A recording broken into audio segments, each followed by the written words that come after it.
The Tale of Miss Tiggy-Winkle by Beatrix Potter.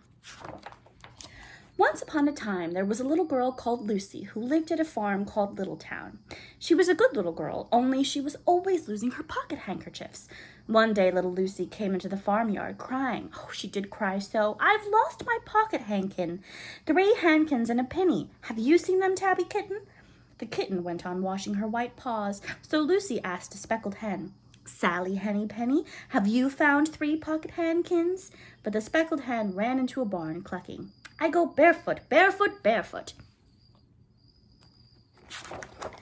And then Lucy asked Cock Robin, sitting on a twig. Cock Robin looked sideways at Lucy with his bright black eye, and he flew over a stile and away. Lucy climbed upon the stile and looked up at the hill behind Littletown, a hill that goes up into the clouds as though it had no top. At a great way up the hillside, she thought she saw some white things spread upon the grass. Lucy scrambled up the hill as fast as her short legs would carry her. She ran along a steep pathway, up, until Littletown was right away down below. She could have dropped a pebble down the chimney. Presently she came to a spring bubbling out from the hillside. Someone had stood a tin can upon a stone to catch the water, but the water was already running over, for the can was no bigger than an egg cup. And where the sand upon the path was wet, there were footmarks of a very small person. Lucy ran on and on. The path ended under a big rock. The grass was short and green, and there were clothes props cut from bracken stems, with lines of plaited rushes and a heap of tiny clothespins, but no pocket handkerchiefs. But there was something else. A door, straight into the hill, and inside it someone was singing, "Lily white and clean, oh, with little frills between, oh, smooth and hot, red rusty spot, never here be seen, oh." Lucy knocked once, twice, and interrupted the song. A little frightened voice called out, "Who's that?"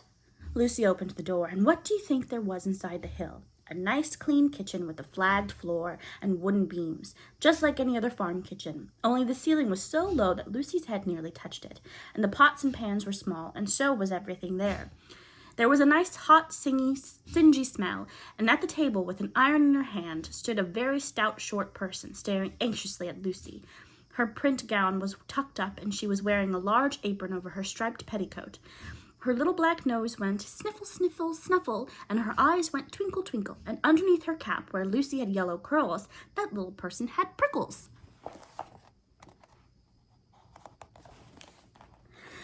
"Who are you?" said Lucy. "Have you seen my pocket handkins?" The little person made a bob curtsy. "Oh, yes, if you please, my name is Mrs. Tiggy-Winkle." "Oh, yes, if you please, I'm an excellent clear starcher." And she took out something out of a clothes basket and spread it on the ironing blanket. "What's that thing?" said Lucy. "That's not my pocket handkin." "Oh, no, if you please, that's a little scarlet waistcoat belonging to Cock Robin." And she ironed it and folded it and put it in one side. Then she took something else off a clothes horse. "That isn't my penny," said Lucy. "Oh, no, if you please, that's a damask tablecloth belonging to Jenny Wren. Look how it's stained with currant wine. It's very bad to wash," said Mrs. Tiggy-Winkle.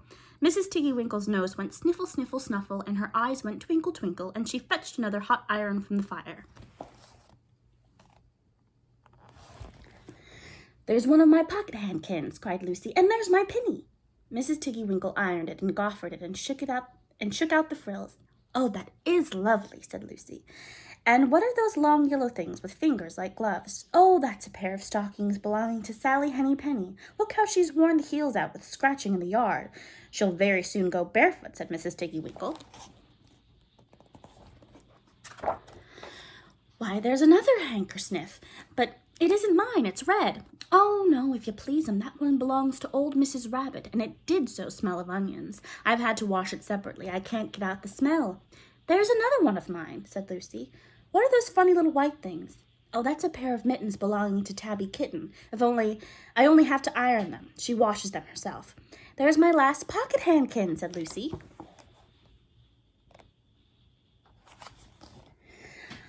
"And what are you dipping into the basin of starch?" "They're little dicky shirt fronts belonging to Tom Titmouse. Most terrible particular," said Mrs. Tiggy-Winkle. "Now I've finished my ironing. I'm going to air some clothes."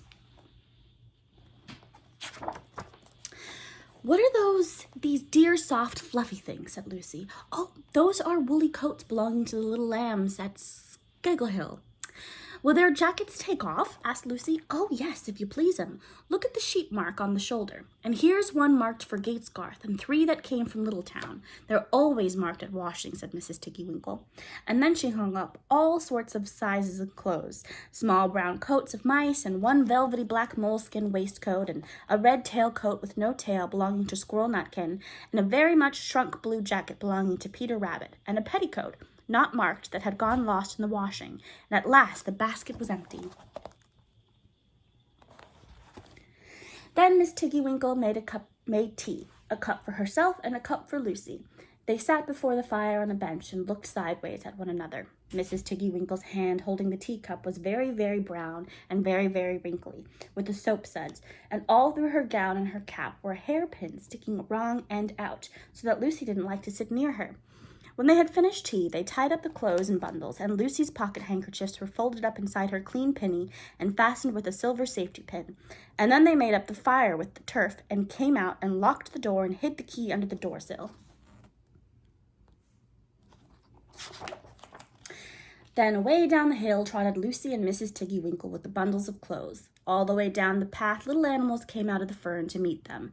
The very first that they met were Peter Rabbit and Benjamin Bunny, and she gave them their nice clean clothes, and all the little animals and birds were so very much obliged to dear Mrs. Tiggy-Winkle.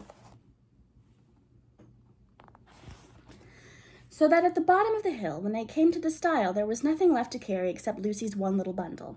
Lucy scrambled up the stile with the bundle in her hand, and then she turned to say good night and to thank the washerwoman. But what a very odd thing! Mrs. Tiggy-Winkle had not waited either for thanks or for the washing bill. She was running up the hill, and where was her white frilled cap and her shawl and her gown and her petticoat?